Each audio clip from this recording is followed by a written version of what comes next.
Today we're here at the Computer History Museum. I'm Doug Fairbairn, and I'm here interviewing Mervin Morris, a retail giant in the not only the Bay Area but across the nation, and has a fascinating series of tales to tell us about his life and accomplishments and career and so forth. So welcome, Merv. We're delighted to have you here. Thank you. I'm delighted to be here. So as part of this story, we always like to set the stage and learn where were you born, when were you born, and a little bit about your family life. So if you could tell me that, the town you grew up in, and a little bit about your father and mother, that's a good place to start. Well, I was born July 4th, 1920 in San Francisco, and my parents had a little store in the San Joaquin Valley near Bakersfield, a little town called Delano, and that's where I spent my childhood. I went to first grade in grammar school there, graduated from high school, and I had two sisters, one who's passed away, one who's still with us, and my parents had what was known as a mama-papa store in those days. Mama and Papa ran it, and Delano was a little town of 2,300 people, and now it's larger, but it never really participated in the growth of California. It's just mostly itinerant labor, and so then Well, let's just focus on that for a moment before we move on. So, what kind of store did they have? they called them in those days. They called them dry goods stores. They're just apparel, and home furnishings, blankets and pillows and that sort of thing. And was it the only store of its kind in the town? No, there were a couple other little stores, but it was the leading store at the time, and in those days, we used to say, if it doesn't bend, we don't carry it. In other words, we had no hard goods. There was no just home furnishings and apparel. So I understand that there was actually a longer history of retail and store in your family. Can you tell me a little bit about your grandparents? My great-grandfather had a store in Columbia, California, which of course was briefly the capital of the state, I believe, many, many years ago, and sold clothes to the gold miners. And then my grandmother was born. She's the only grandparent that I remember.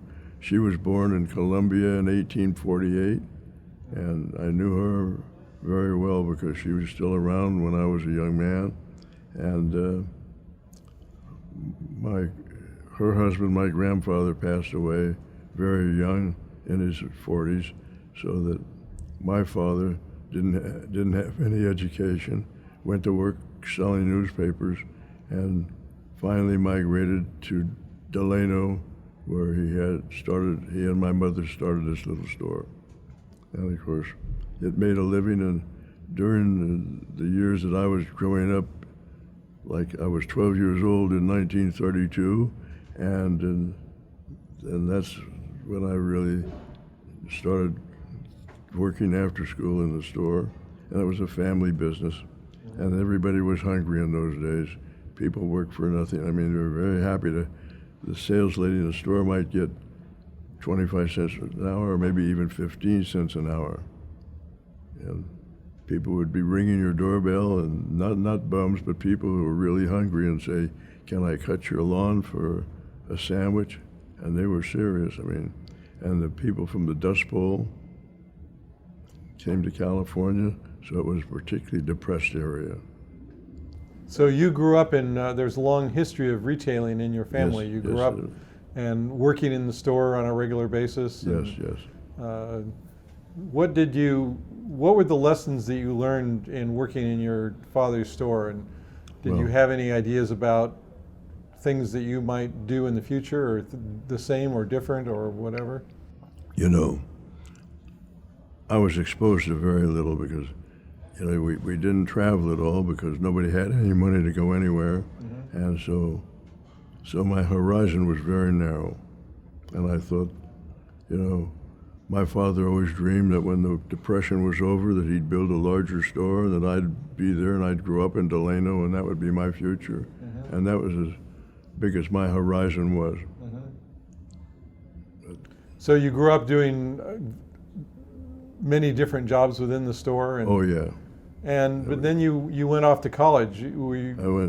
Well, that came later, yes, obviously. I went to UC Berkeley for one semester, and then my dad had a heart attack in the middle of finals, so I never even completed the finals for the first semester. I just went home and went to work, and I stayed in the family business until 1941 when the war broke out, and then, of course, I was just 21 years old, and I beat the draft because I enlisted before they could draft me. And so that hopefully I could pick the branch of the service, but didn't work that way. So anyway, I went in the infantry at the Presidio of San Francisco, and I stayed there for a few months, and then I went on to officer school. And then. So before you went in the military, and how is it that you went on to college? Your parents didn't have an education significant. No. Was that something that you really wanted to do, or did they push you to do that? They did not push me at all. My sister was at University of California, and I went up for a football game and had a grand time and said, gee, I think I'd like this myself. And so I enrolled at UC Berkeley. Oh, I see. Yeah. So your sister, did both your sisters go to college then? My younger sister went to UCLA. The older sister went to Berkeley. The older sister's passed on. The younger sister is still living. She's 94 years old. So, but up until then, you were just working in the family business, That's right, yes. And when you went to Berkeley, did you have any idea as to what you wanted to study, or? Well, I always felt that I was going to wind up in Delano in the family business, but. So that was always your vision and your father's vision. Yeah.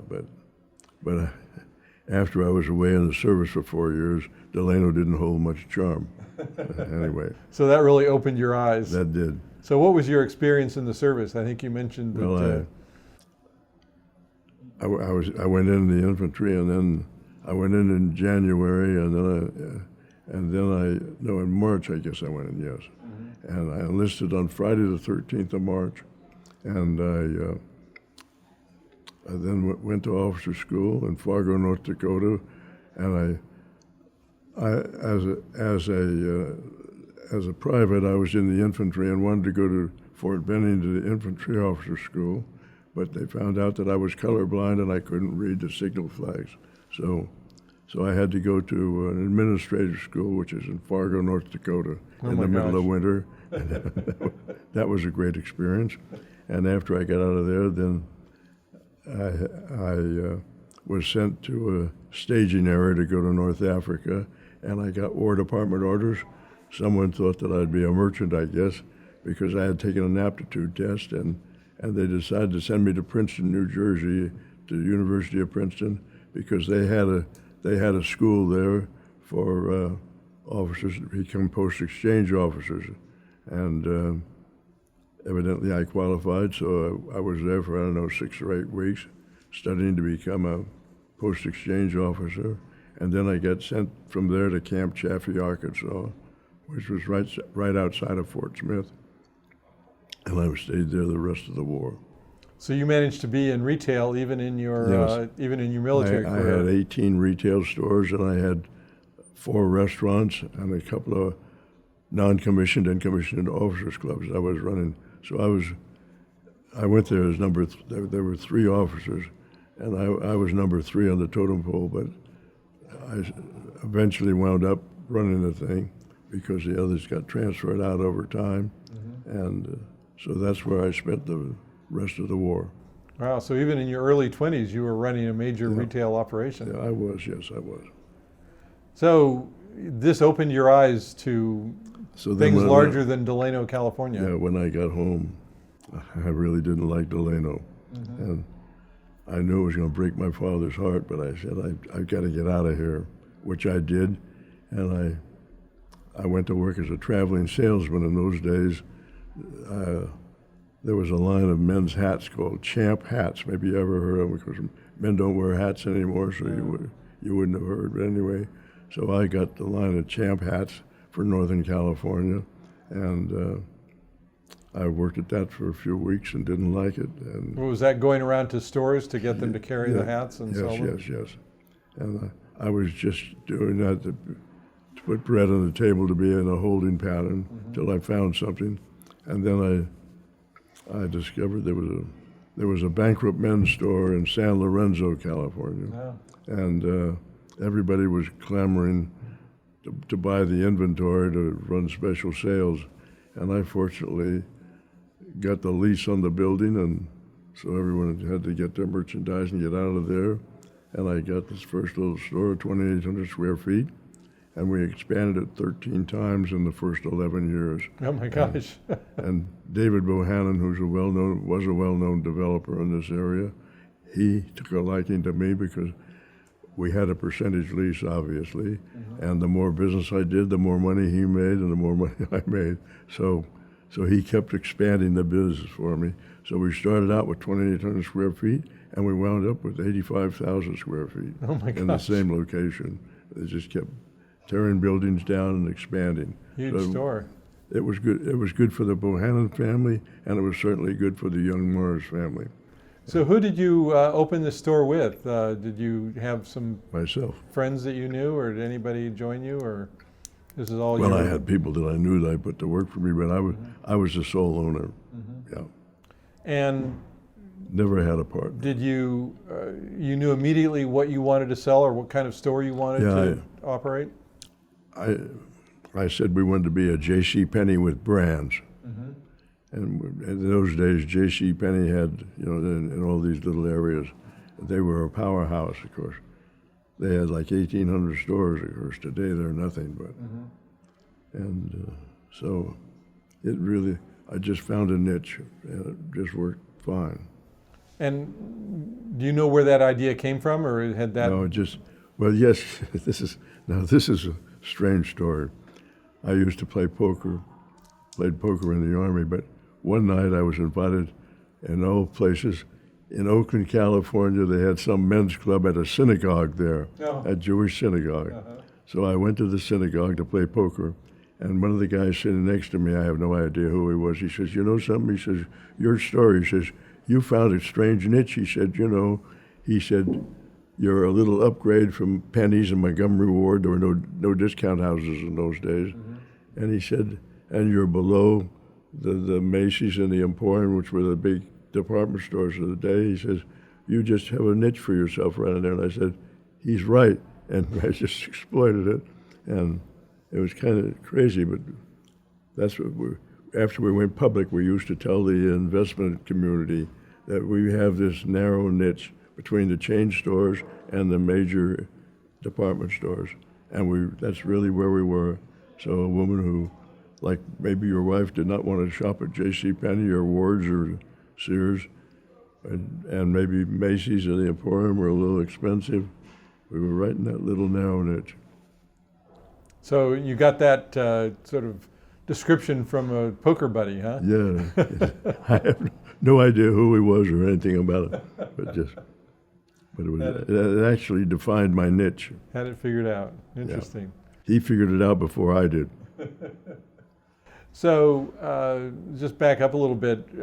Sometime after or during the college days, you met your wife. Is that right? Yes. That came much later. That came after the first Mervyn's was opened. Yeah. Okay, the first Mervyn. So tell us about. It's called Mervyn's, the store you own, and tell us the story about how it got its name. Well, when I was in Delano working for my parents, and I was trying to figure out an escape route without breaking their heart. In those days, there were a lot of chain shoe stores. There was Gallon Camps, Kirby's, and Kohl's, lots of different ones. I remember and I decided Camps, yeah. that I inexpensively get into the shoe business compared to the department store business, so I thought I'll open a chain of shoe stores. I didn't want to call it Morris's because there'd be confusion with the department store. So I was going to open the first shoe store, and I wanted to call it Mervin's, my first name. And the architect designed the sign for the store, and he spelled it with a Y instead of an I, and I said, "You made a mistake." I said, "It's supposed to be an I instead of a Y." He says, "Well, it looks so much better on a sign with the Y." And so I said, "Well, it's a fictitious name anyway, so let's go ahead and leave it with a Y." And so then I never opened a shoe store because I then decided to get out of town. And so when I went to open my own store, the department store, I thought, well, Mervin's, that's a nice name. And I left it with the Y. And then after I was in business for a few years, there was so much confusion because it was spelled incorrectly and it wasn't my last name. And I toyed with the idea of changing it to Morris's, but by then it was too late. We were established as Mervin's. So we never changed it. But as we discussed, you did open a store under the Morris name, right? Well, when we went public, they were looking for all sorts of things to make it a little more interesting. And some investment banker in his infinite wisdom said, the fabric business is it was a hot business in those days. All the women were sewing. That's before we had all the imports, that you could buy children's clothes so inexpensively, a housewife couldn't waste her time sewing. So anyway, he said, it would really be a nice addition if you added fabrics and had a fabric chain to go along with Mervin's. Why I let him talk me into that, I don't know, but I did. And it actually was quite successful. We had, I think, 6 or 7 stores. And you called that Morris's Fabrics? We called that Morris Fabrics. And then I eventually sold it. Mervin's became too big, we couldn't fool with it. Right. So I sold it to my brother-in-law, who operated it for several years, long after the business was dead. Anyway. So getting back to the story of when you met your wife and how that came about, and what role did she play in your subsequent businesses, if any? I met her on a blind date, and it so happens that her parents were in the mercantile business too. They had a store up in Napa, but I didn't. And years later, I bought that store. But then she and I met on a blind date, and we had 4 wonderful children, who I still have, and my wife was with me until about 3.5 years ago when she passed away. And did she play any active role in your subsequent retail activity, or No. was she? The role that she played was, and this is serious, I'm colorblind. And when we'd want to design the new store, and I'd sit down with the architects to decide what color should the dress department be, what color should this department be, and she would come with me and express her thoughts. But early on, I took her with me on a few buying trips, and we decided that if she picked it out, it was not going to sell, because my wife had very understated tastes, and our customer, they wanted, for their $6 dress, they wanted a lot of buttons and bows and all that. Right. That didn't appeal to my wife, but appealed to my customers. So I soon learned I couldn't take her advice on that. She tried, but anyway. All right, so you opened your first store, you expanded several times, but did you have a goal, a vision to expand it to a large chain, or what was your? My goal, believe it or not, at the time, there was a store in Pacific Grove, California called Holman's, and they did everything. You could go to Holman's, you could buy anything, they could do anything for you. And then I expanded on the idea they had, I forget what they called it now, but you could go there and if you had a plumbing problem, they'd hire the plumber, not Holman's, but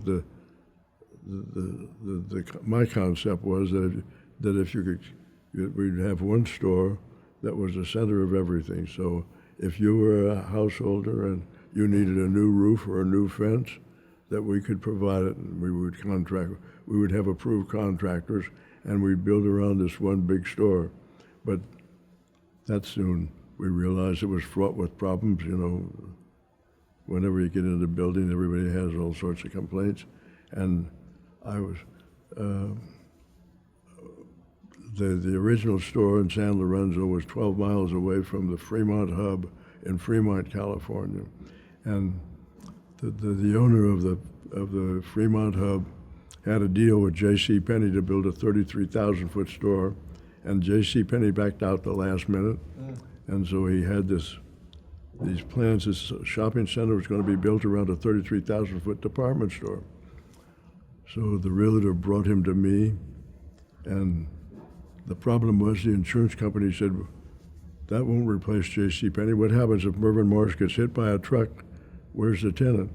So we worked out a deal with the insurance company that they'd carry the landlord would buy an insurance policy on my life.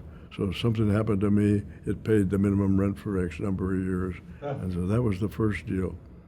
So that was the first expansion store. Yeah. When you started the first store, what was your goal or vision other than? My goal was, my vision was not very great. My vision was to be able to make a living and live in the Bay Area and get the hell out of Delano. Pardon me. Yeah. So that was my goal. So just to finish the Delano story, did your parents' store eventually just close? Was it taken over? Eventually, yeah, but many, many years after. My brother-in-law continued to run it for a lot of years. I would say that it lasted maybe 15 years after I left. Yeah. Okay. All right. So you had this store. You started in '49. Yes. And how long was it before you expanded to the Fremont Hub store? 13 years. Oh, so it was a long time. Yeah. And then. But in the meantime, we had expanded many times in San Lorenzo. No, actually, it was 11 years. Mm-hmm. Yeah. So 1960 approximately. Yeah, 1962. We opened right in the middle of the Cuban Missile Crisis. Oh, it was quite an opening. We had retail clerks picketing us in front, and we had the Cuban Missile Crisis on the weekend of the opening, and we didn't know what was going to happen. Anyway, but it was a huge success. The second store was just dynamite, so we were very blessed. Had that failed, I had everything on the line. I would have been broke, but fortunately it didn't.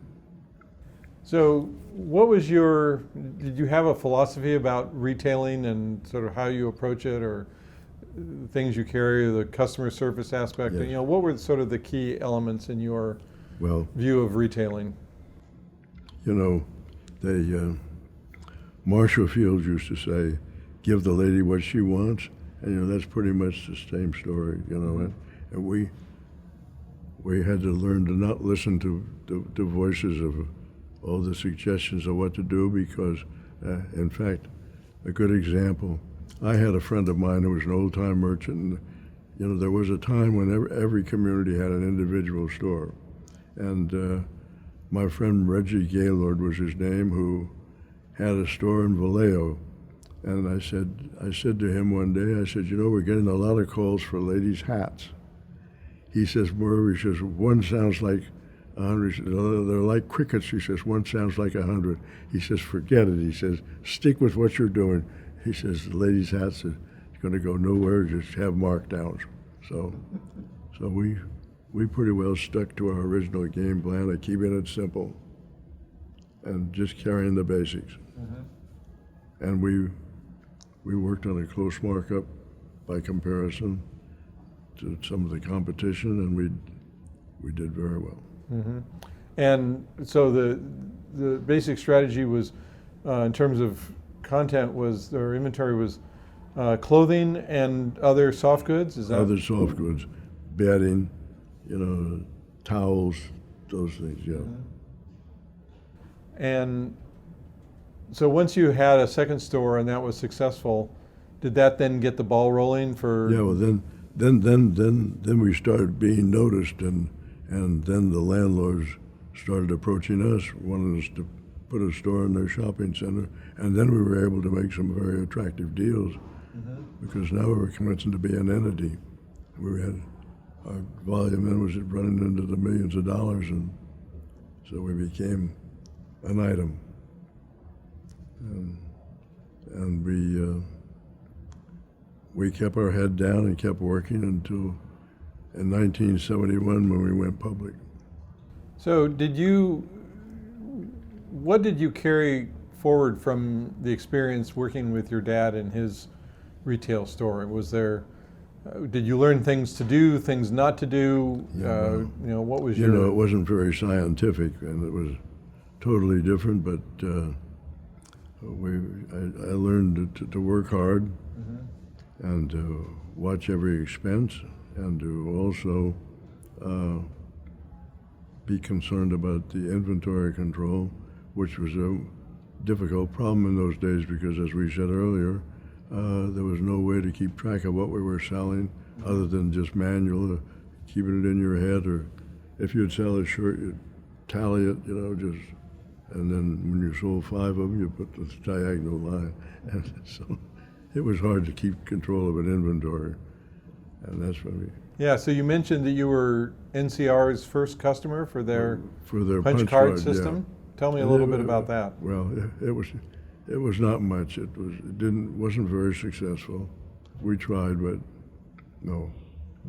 But as time went on, we were kind of their poster child because we went into all their new deals and were able to get decent inventory control. So which today it's no problem controlling. It's no problem keeping track of what you're selling. In those days, we used all sorts of methods, split tickets and all that. But so can you remember a point where that problem became solved, that you finally got a complete enough system or an accurate enough system that... to be honest with you, I can't give you an exact date. No, it just evolved. It happened gradually. It got better and better. Yeah. But you felt you were on the leading edge, or that you were a leader in that? We were, yes. Yeah, in that space. What was I don't want to go through every one, but sort of what was your strategy in terms of expansion? Did you sort of say you wanted to stay in the Bay Area? You were looking statewide or US-wide? We said we want to expand as the liquid flows into contiguous areas. Mm-hmm. We don't want to jump around. Mm-hmm. The only time we made the big jump was going to Southern California because, once again, we were already in the Bay Area. We were known as a hot company, and we were tempted by deals in Southern California, so we made the big step of going to Southern California.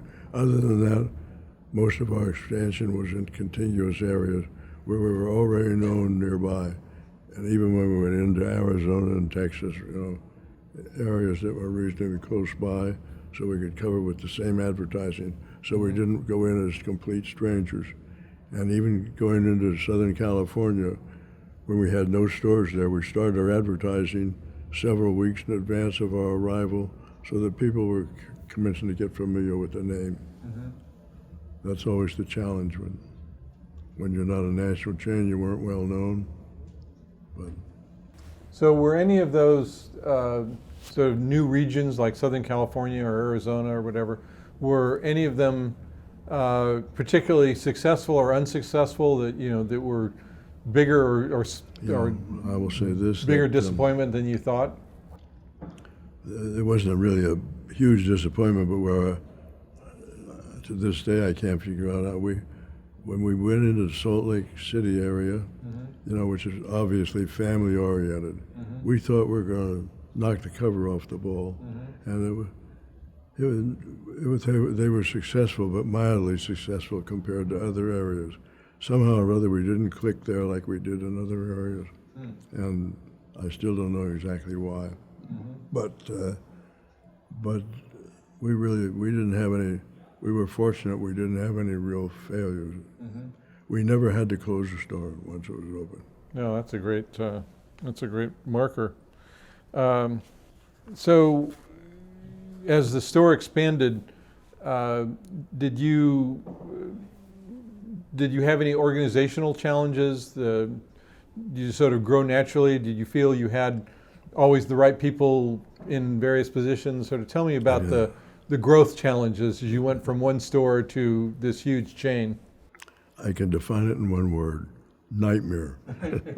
No, there are lots of challenges with growth. I mean, we had people who, number one, We brought people in who might have been very well qualified, but we were growing so fast that we didn't have time to train them. They either had to sink or swim.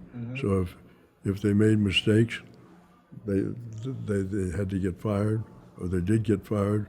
Or maybe if we'd have had a bigger organization and more time and did more training in advance, we might have been able to salvage those people, but we were moving fast. So we had more personnel changes than I would have wished. However, I had two very, very powerful key guys that came to work for me, and one came from a larger department store in Oakland. The other was the CEO of Macy's, California, and in fact, he was also a Stanford business school guy, and they arrived just at the right time. And as we were going public, and we had, for a company our size, we had a powerful management team, if I boast a little bit, but there were challenges bringing in buyers and so forth, you know.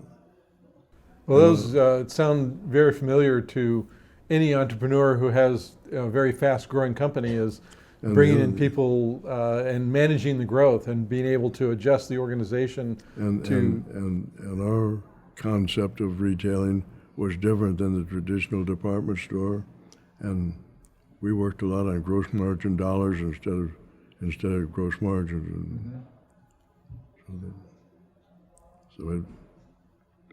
So the percentage wasn't as important as just the dollar, as the cash flow. Yeah. For example, we had an event where we had like several thousand men's suits, and don't hold me to the exact numbers, but say we paid $25 a suit. We'd say we want to get rid of them on a weekend. We'd mark them $35 or something, and so we multiplied by $10 gross margin. We'd blow them all out in a weekend instead of saying, well, you have to get $50 for them or whatever it was. So we worked on as I say, getting the gross margin dollars in. Right. And it was a different concept than a lot of the retailers were doing, and it really established us as a place of value. So tell me about the time leading up to the initial public offering, the IPO. When did you first think about going public? What was the state of the organization at the time? Did you have to make adjustments to? The one name that I haven't mentioned to you is a fellow by the name of Bob Kahn. Bob, he was a Stanford Business School guy, and he was a part of the Men's Society. Is that, if I got it right? And he smart guy, huh? He was not smart. He was brilliant. In fact, I had to speak at his funeral, and I said, if I never met Bob, I'd be worth half as much. If I listened to everything he said, I'd be broke. And he had more ideas so fast. I mean, but he was a genius. He was a genius with finance too. And see, what role did he play in the company? He was just a consultant. He was a guy that I met every Friday afternoon. We'd have lunch together and spend the afternoon together. Friday afternoons were blocked out for Bob Kahn and me. He was kind of, in fact, I introduced him at a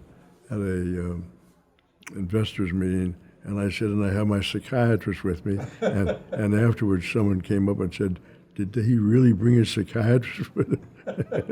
Anyway, and Bob would calm me down and straighten me out. So he really and truly, see, one of our problems was this was before the days of the credit card, and so we had to figure out how to how to finance our accounts receivable. Well, you know, it's not like an automobile or something they can take back. Nobody was financing soft goods because they can't take it back. So anyway, Bob Kahn figured it out, and he worked with the Bank of America.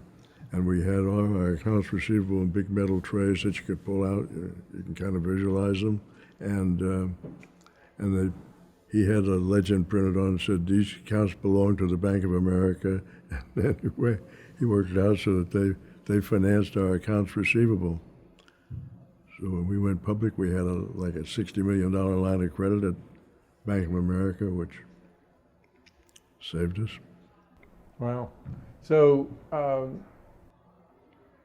shouldn't say it saved us. We were not on the brink of any financial disaster, but it allowed us to keep growing. you're right.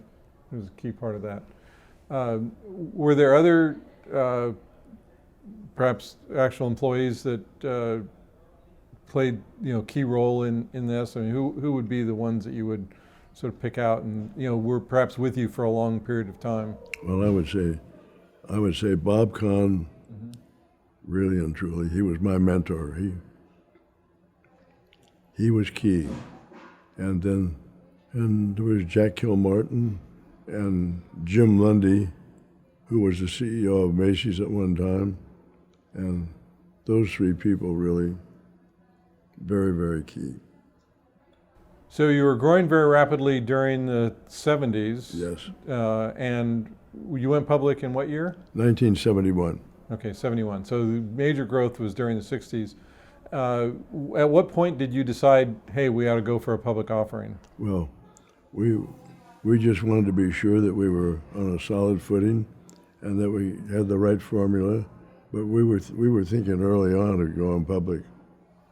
In fact, Bob Kahn kept pushing me in that direction. So once you got a few stores going, you saw that, boy, this is a much bigger thing than my one store that I envisioned when I started, right? That's right. That's for sure.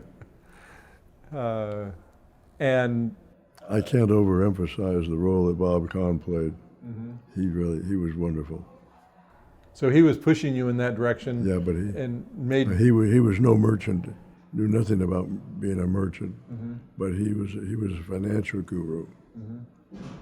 And he personally went through 2 or 3 personal bankruptcies. I mean, he was so smart, but a lot of ideas, not all of them good ones. Huh? Not all good. You had to separate the wheat from the chaff. Right. And did you have to do any major changes within the company in preparing to go public, or were you all on solid ground? No. We had to make sure that we had a major accounting firm and that we had the proper people, which there were no major changes from what we were doing. We were grooming ourselves all along the way. And then how did the public offering go? What was that day like? It was dynamite. It really was oversubscribed. And of course, I had a few friends who said, "You've got to get me some stock." And I'd get them stock, and then we went public. The stock went boom, and they sold the next day. You found out who the loyal was. Right. And before that, you went on a road trip to we did promote the sale. Yes, we did. And did you do that promotion in the U.S. or around we foreign? did first in the U.S., obviously, and then we did it in Great Britain. Did you ever envision international expansion? No. We had plenty of room in the U.S. to grow. After I left the company and we had sold to Dayton, Hudson, they expanded rapidly and they went all the way to Florida, and then they had to turn around and come back, and it was so badly mismanaged it was a shame. But so you went public in 71. Yep. And how much longer did you stay with the company? I left the company in 79. Yeah. And by that time you had how many stores? By the time we went public, I had 70. By the time I got out, we had about 75 stores. 75 stores. And you went public like around 40 or something? How many? No, when we went public, we had, we had, let's see, not that many stores, maybe a half a dozen stores. Oh, I see. It was relatively still small, but then you expanded expanded even more rapidly after that. Once we had some money in our jeans, we expanded rapidly. Right. And so how did and throughout that time, in terms of the retail strategy, remained the same? The Never things changed. you were carrying and Never changed.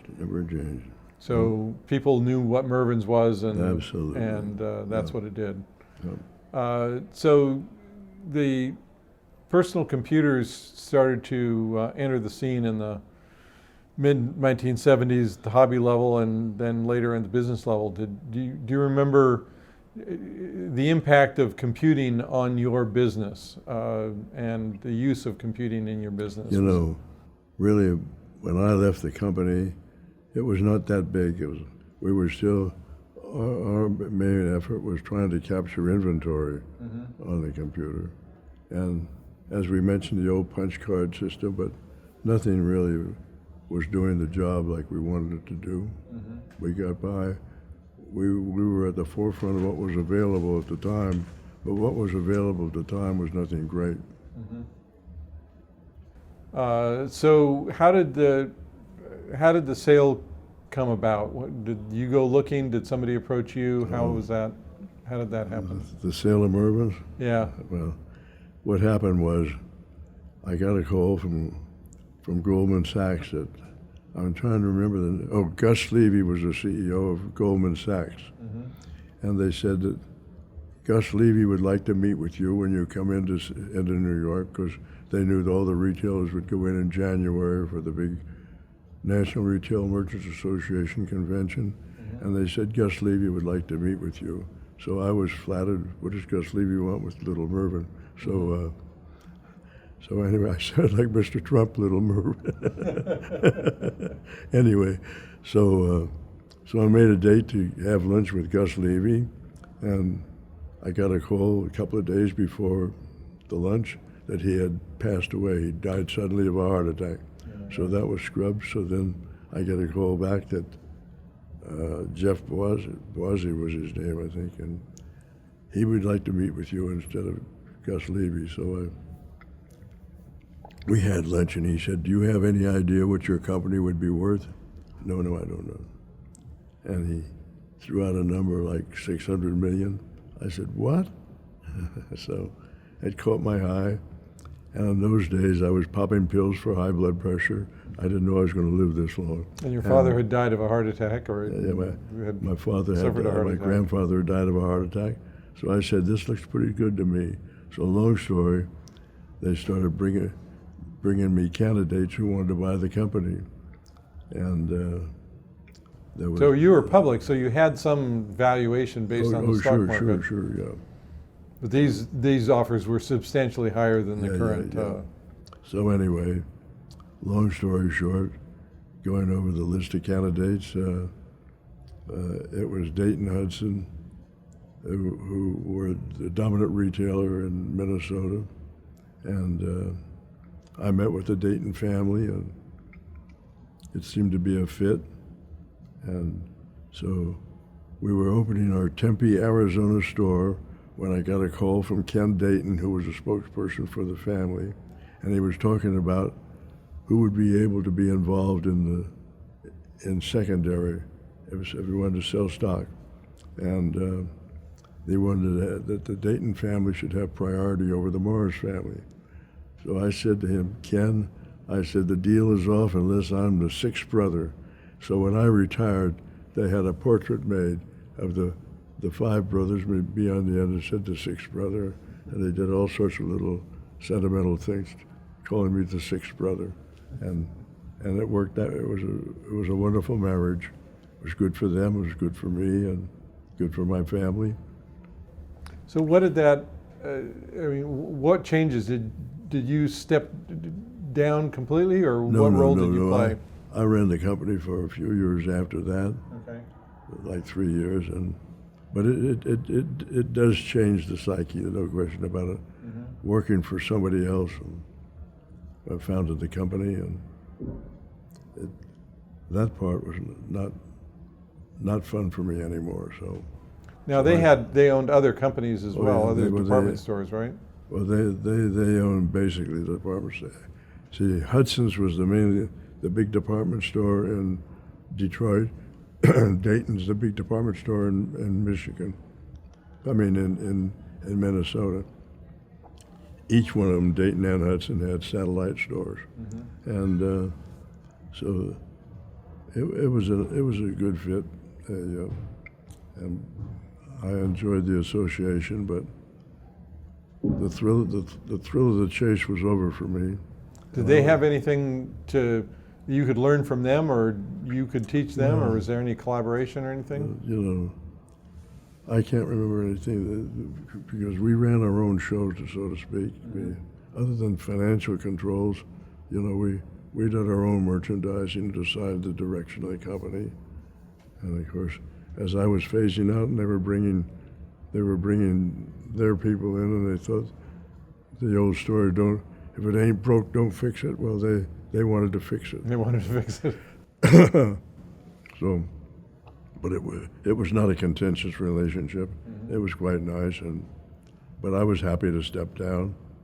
How large did it grow before you stepped down? How many stores did you have? Remember? We had 75 or approximately 75 stores, maybe 80 stores, because we had a lot under construction when I stepped out. Yeah. And so what year was that you stepped down? 1979, yeah. And I was 59 years old and thought I was an old man. I was only halfway home. didn't know you had another 40 years. Didn't know that. So did you completely step away, or do you stay on a board or advisory? Well, I stayed on the board. Yeah, I was on the board, on the Dayton Hudson board, and I stayed on that for several years.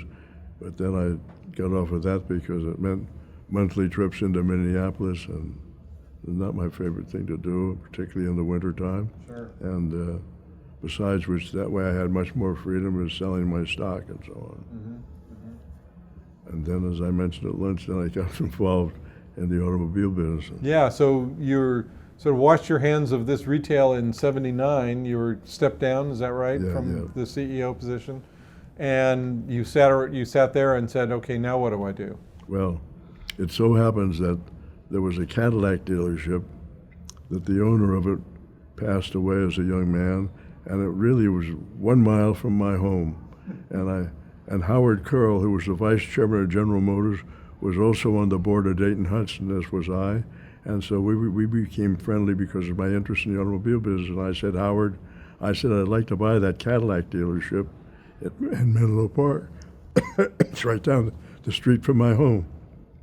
He says, Merv, he says, you have to have an automobile man. He said that General Motors would not give a dealership to anybody that didn't have an experienced automobile man.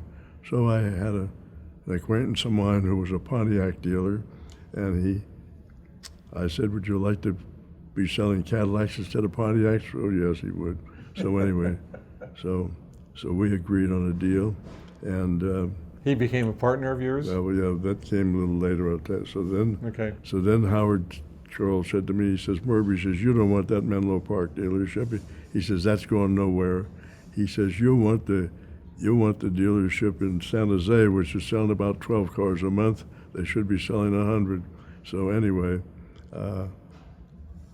he Mickey Mouse the meetings and so forth. So when I say Mickey Mouse, nothing illegal, but he had an inside track on what the sellers might want to do and so forth. And so he helped me, and I bought the Cadillac dealership there. So then you had both of them, or you did not? No, I brought the Cadillac dealership in. No, I didn't Didn't do buy Menlo Park. Didn't do Menlo Park. Okay. So then there was a Cadillac dealership coming up in Fresno, California, and the guy that owned the Cadillac dealership passed away, and he also owned the Porsche Audi dealership. So I bought both of those. Had to bring in another partner. Anyway, eventually decided that the automobile business, we were battling the Auto Mechanics Union and all that. It was a lot of aggravation. And my kids were too young. They didn't want to fool around. And what young man wanted to sell Cadillacs? I mean, that was so anyway, we got rid of all that. So how long did you own these dealerships? I owned maybe 3-4 years. Oh, short period of time. Yeah. And you managed to make some money, but nothing spectacular. Nothing didn't improve my lifestyle. No. Did you find it completely different than the retail Totally business? different, absolutely. In the first place, it was almost like working for somebody else because in those days the General Motors were so strong, and you played by their rules. I mean, and you had to take cars that you didn't want and so forth, and so that was something that I wasn't accustomed to. So I was kind of glad to get out of that situation. I wasn't completely free to do my thing, but we did build a nice business. And So you mentioned your sons weren't interested. Did your sons or children become involved in any of the retail business? And not really, Mervyn's, no. They were a bit young. Actually, I had one son, my oldest boy. He really wasn't interested in the retail business, and he he went to Stanford and was interested in other things. And then I have twin boys who were too young at the time, so the family had ownership because I gave them ownership as infants, but they weren't active in the retail business. No. So they were young during the whole period in which you they were yeah. active in this. So they didn't. They weren't working in the stores or No, anything like that. No. Maybe at Christmas time or something, but that was all. Yeah. A little bit on summer vacations. And none of them have gone into the retail business since. They were smart enough to stay out. They're all real estate development and so on. So you left. You stepped down from Dayton, Hudson in '79. Yep.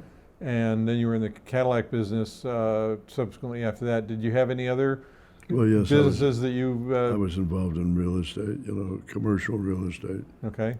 Just as a landlord. I never really got into building, not developing, just So that was an investment kind of just buying business investment properties, yes. Uh-huh. Yes. And you continue doing that? You still hold a... I'm out of all business now. Out of all business, okay. Yeah. Go to estate planning. Not on any boards anymore. Yeah, so I want to get to that, but did you? What has been your observation of the changes in the retail business? You've been out of it since the major upsets of the internet and that sort of thing. But sort of tell me what but you were involved in it basically all your life up until then. Tell me about your sort of observations and what you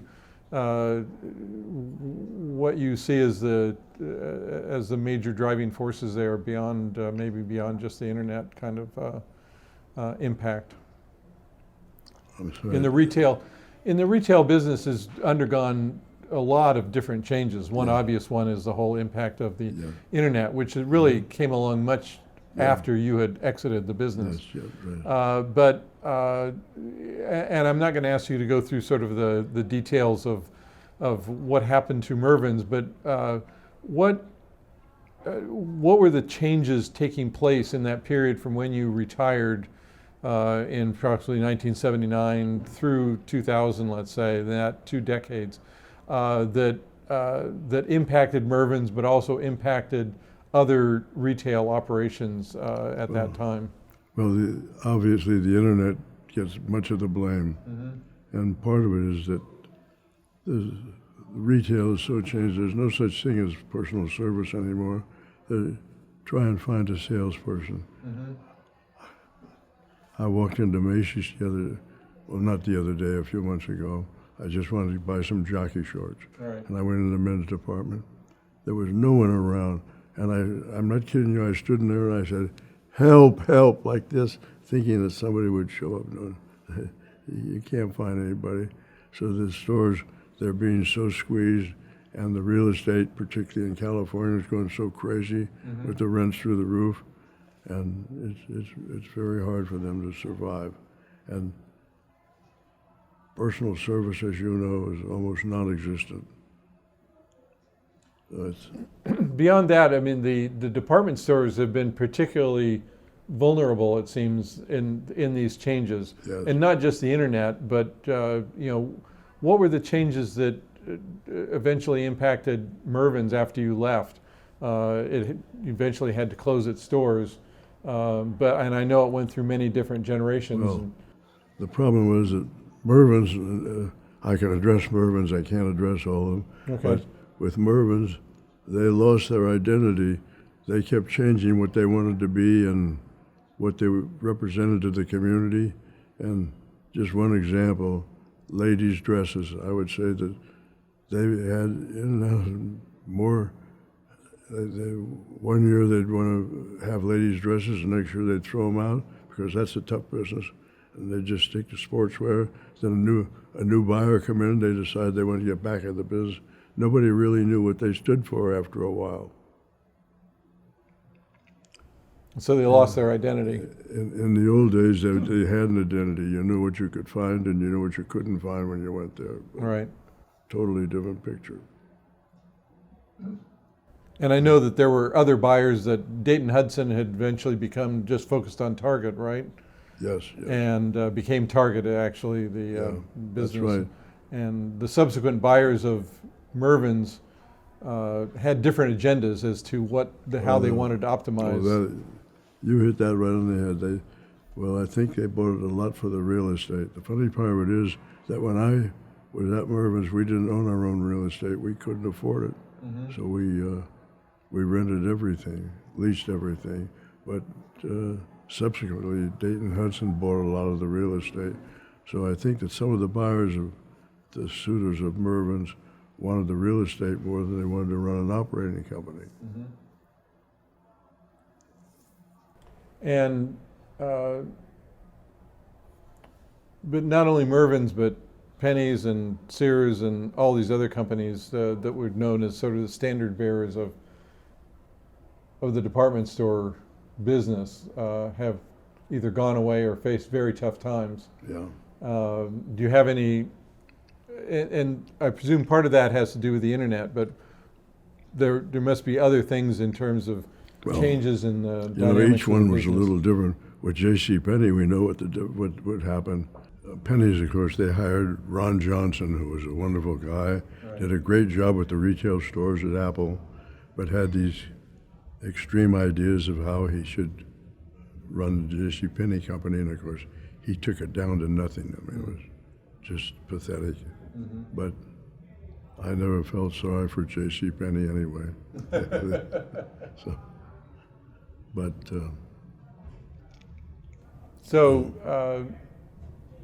Do you think that they're, with the appropriate management and focus and so forth, that Mervyn's could have remained a viable operation in today's landscape? I think they could, yes, with proper management.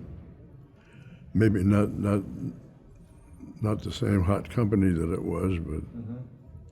but I think Kohl's, which is kind of a clone of Mervyn's,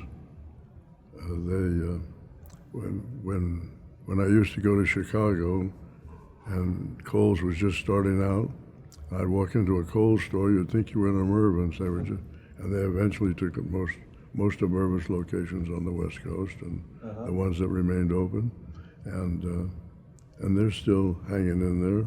They're not knocking the cover off the ball, but they're existing, and I think Mervyn's I think there's still a need for the market that Mervyn's was after. Did you have any contact with the management at Kohl's, or were you? No, not at recent date. Mm-hmm. Early on, way back, mm-hmm. when they were just starting out, they used to come out to visit us to see what we were doing, and they were like clones of Mervyn's. I remember walking into a Kohl's store in Chicago, I thought it was in a Mervyn's. I mean, unbelievable. Interesting. Did they ever acknowledge that they were following in your footsteps, so to speak? To be honest with you, I've had no contact. I don't know. Okay. I don't know whether. So once you retired from the business operations of Mervyn's and then your automobile dealerships, what areas you were, maybe before that, you were participating on a number of boards in philanthropic organizations? Yes. Can you talk to me about some of the most ones that were most meaningful or important to you, or that you felt most kinship with, so to speak? Well, the Boys and Girls Club, obviously. Mm-hmm. In fact, there is a Mervin Morris Boys and Girls Club in Redwood City, and That's an organization that I have a great deal of regard for, Uh-huh. and they're doing a magnificent job. And they're really in the business of saving lives. They are. And then, of course, I've been involved. My wife's favorite charity was the Peninsula Volunteers in Menlo Park, and I've maintained a contact there. And there is a Rosalind Morris building there that, obviously, for my wife. And so that's important. But and then I'm involved in some Jewish philanthropies. So did your Jewish heritage play any role in terms of your upbringing or your business operations, or were you active in that Jewish community, or how was that? There was no Jewish community in Delano. We were basically the only Jewish family there, so that really had nothing to do with my business experience or my upbringing. Very little. My parents did not practice religion a great deal. They were not a very religious family. They taught me that I was Jewish and that I did what the ritual of a 13-year-old Jewish boy and had a bar mitzvah, that sort of thing. But it was not an important part of my life. I understand, along the Jewish lines, you were a trustee of the Holocaust Museum. Can you tell me Yes. about that association? Yeah, that was a George Bush appointment. And actually, it was really Condoleezza Rice who recommended me because we became acquainted through the Boys and Girls Club. Oh, So I when see. an opening came up, she had me. It was a presidential appointment. It was a wonderful experience, and I don't know if you've ever seen it or not, but it takes your breath away. No, I haven't. I was just in Washington, D.C. and didn't have a chance to stop by, but that's sort of the next one on my list to go It's to. worthwhile. Anyway, so I was involved in that, and then I was on some business boards. Kind of interesting how the business boards work, and it kind of ties in with my Judaism. There was a member of the PG&E board. His name was Walter Haas. He was the Haas family. They founded Levi Strauss, Yeah. and he was a very committed Jew. And when he stepped down from the board of PG&E, he said, I want you to replace me with somebody else of the Jewish faith. So there was an attorney in San Francisco. You may have heard of him, Bill Coblentz. And Bill Coblentz was very well known. He was an attorney, and he was kind of a political activist, and he knew everybody. And he was very close to the Haas family. And he says, I got just the guy for you to go on the board of PG&E. So they arranged a lunch with the president of PG&E for me to go on the board. Now, I swear to you, I didn't know the difference between a kilowatt and a megawatt. I knew nothing. And I stayed on the board for a few years, and then I left because we were grooming ourselves to go public, and we were expanding rapidly, and I didn't have time to go sit in PG&E meetings.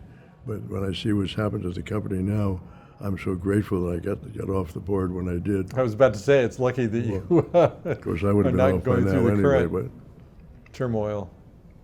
terrible. Anyways, So just in summary, the ones of those activities sort of post-business have been like the Boys and Girls Club and the... have not been terribly time-consuming. Have there been any other activities you've been involved with that you consider that have been important to you in terms of your Nothing- contributions, or? Nothing that's taken a large amount of my time, no. No single activity. In fact, I've been kind of lazy. Yeah, so you've earned that. Yeah, of course. But of course, I've been involved with my children and their activities, and they're all busy, all doing things. Are they in this area? Yes. Well, my one son and my daughter lives in San Francisco. I have a son who lives right down the street from me in Atherton. Yeah. And then I have twin boys. One's in San Diego and one's in Los Angeles. No. Oh, all pretty close by. Yeah, so we get together all the time. Uh-huh. Yeah. How nice. There's usually some member of my family at my home for dinner. They keep close tabs on me. How nice. So, looking back, would you have, in terms of the Mervyn department store, clearly, you know, in terms of financial and other things, your biggest accomplishment, is that, would you have done anything differently with respect to how that evolved, or? No, I would not have. Mm-hmm. I guess maybe if I knew I was going to live this long, if I knew I was going to live to be an old age, I might have not sold the company when I did. But I was already popping pills for blood pressure, and I was 59 years old, and they dangled all that cash, and I said, here's a chance for the family to be comfortable, the entire family, if they behave themselves. And so I said, I better get out now. So, what do you feel that the establishment of growth of Mervyn's is in fact the thing that you're most fondly remember? Is it what's your? Absolutely. If I'm remembered for anything, it'll be for Mervyn's. Yeah. Are there any other things that we should talk about or cover in terms of your family or accomplishments or activities? My greatest accomplishment is my family, really. I'm not being Pollyanna-ish about it, but I'm so proud. I have 4 wonderful children. I had a very devoted wife and have no regrets. And you've lived. As Sinatra said, regrets I've had a few, but too few to mention. And you're with us 99 and a half years in. That's Yes. a tremendous accomplishment by Yeah. itself. So, Hanging on for 100. so one thing actually I meant to ask along the way is, you were introduced to us by Larry Sonsini. Yes. How did you come to know Larry, and what has I been your came to- association? I came to know Larry on the golf course. Ah, We had another person from Silicon Valley who has contributed more than I have. You may know the name of Ken Oshman. oh yes. Ken Oshman was one of my dearest friends, and he and Larry Sonsini and another Silicon Valley guy in the real estate, Scott Carey from Cornish and Carey, and the 4 of us had a weekend golf date, and we had big gambling bets, you know. The person who lost had to buy lunch and maybe lose $5 or $7, and that's how I got to know Larry. And then, of course, I've been all through with Larry, with losing his wife and so forth. So how long have you known Larry then? For when you? Let's see, 15, 20 years. Okay. But Yeah. So you've both been through that he- trauma. he's been through a lot, yeah. His situation was so sudden, you know. But he has a lovely friend now. That's great. Okay. Well, All right. it's a great story, a huge accomplishment, focused on the goal and doing a great job of Anyway. achieving it. I appreciate your interest, and is it all right if Now you have a chance to take a drink. all right?